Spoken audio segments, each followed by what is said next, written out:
Hello, I'm Rick from Houston. I got to apologize. We did some singing last night. I'm a little hoarse. I'm at La Medicina in Tarapoto, Peru for my second ayahuasca retreat. And it's funny, I did a video last year too. And after several months, it had been online. And I then received a link to it and saw how many people had some very favorable comments. Although it's funny, there were two that were not favorable. Of course, that's where I looked at first. And one of them said, I'm a paid actor. Don't listen to me. Just for the record, I'd love to be paid. I'm open to being paid, but I'm not. Second of all, and more importantly, is that why did I wait so long? Because I'm actually 70 years old. I started my first ayahuasca retreat when I was 69. And I will answer that. But first, I want to say the difference before and after is that if I'd seen those negative comments, originally I would have said, boy, those guys are a bunch of assholes.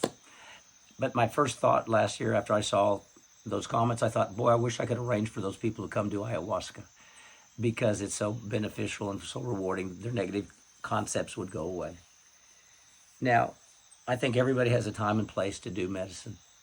And when I was 69, I retired and decided, what do I do next with my life? And it was suddenly shown to me that what else is more important than to improve your life, improve your soul, your feeling of peace.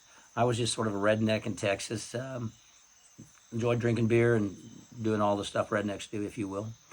And it dawned on me that I need to work on me. I mean, I'm a happy guy, but I could be happier. I'm a peaceful guy. I could be more at peace. So how can I do it? And just by chance, I ran into a friend who said, I just did something and I've never felt so much joy in my life. Pray tell, what is it? And so she told me about coming to La Medicina. And so that's, since I had never done any psychedelics or hallucinogenics before, it was a little bit on the scary side. So the first thing I did is research it greatly.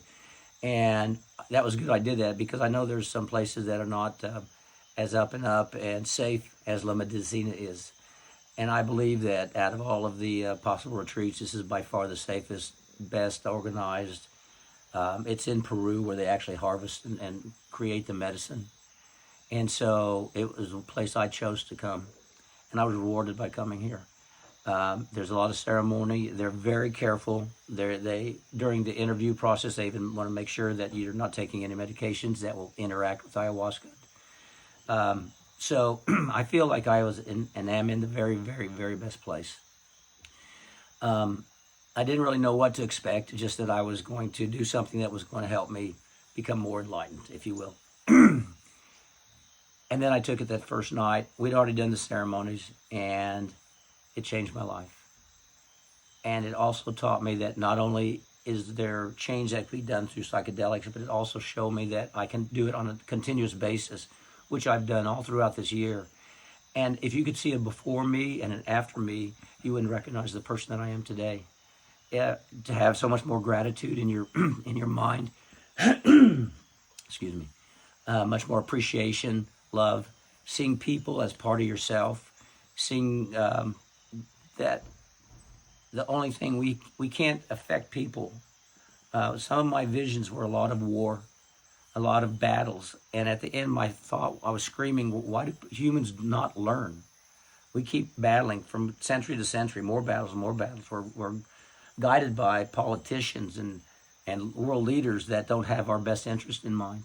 So what can I do? The only thing I can do is to work on me. That's what it showed me. Work on you, Rick. Bring your spirit, your positive energy into the universe. And the more people that we can have do that, the better off we are. So I came to La Medicina, and we did 3 sessions over the course of a 5-day retreat.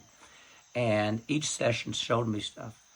Just amazing stuff, and helped me grow. And I wake up, I have a cold and a sore throat this morning, and the first thing when I woke up this morning was, wow, it's great to be alive.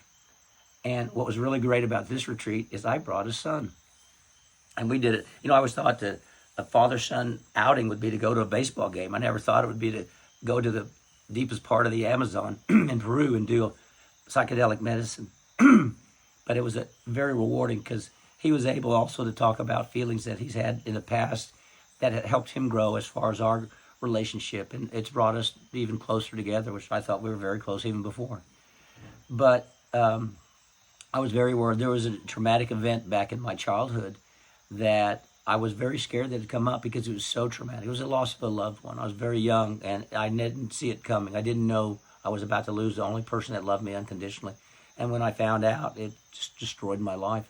And I've always been scared of that feeling coming up because it was so devastating.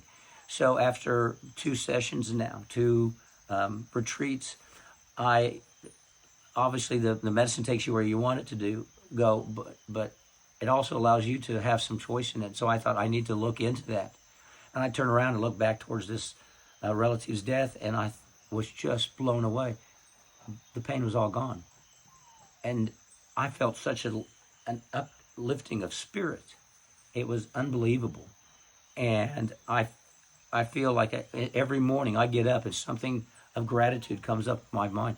That is crazy. For me, a year ago, to think that I would ever feel like this was unheard of.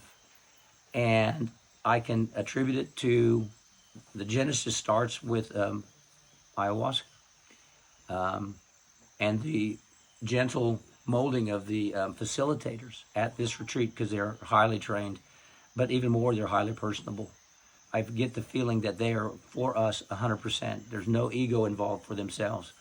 I train people, and sometimes I train them and I feel like they've done a good job. I'm a good trainer. Then I go, wait a second, that's my ego. Here, you don't feel that ego. You just feel their desire and love for you to get to that next level. Well, I can honestly say I've gotten to much higher levels. I can honestly say I have many more levels to go. But now I look forward to the journey. And I look forward to getting up in the morning. And I look forward to being around people and showing kindness. It makes me feel good to be kind.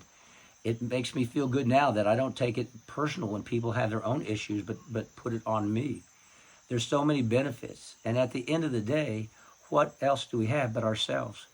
I think Rumi had a quote, and I'm not going to quote it correctly, but he said, when I was young, I tried to, let me see, when I was young, I tried to change the world. But when I became old, I became wise, and I just tried to change myself. What are you waiting for? It's time to change yourself. It's time to put more positive energies into the universe. And there's no better place than Medicina to do it. I encourage you. I invite you. And it's like, so when I talked about being a trainer, I train people in skydiving. I know, I'm 70 years old, but I'm part of a group called Jumpers Over 70, JOS. Got world records. And I see and run into so many people that I say, I've done ayahuasca or I've done skydiving. They go, I've always wanted to do that. And so I go, what's stopping you? Get online, find out about La Medicina, come do your retreat, and grow to be a better person. Thank you.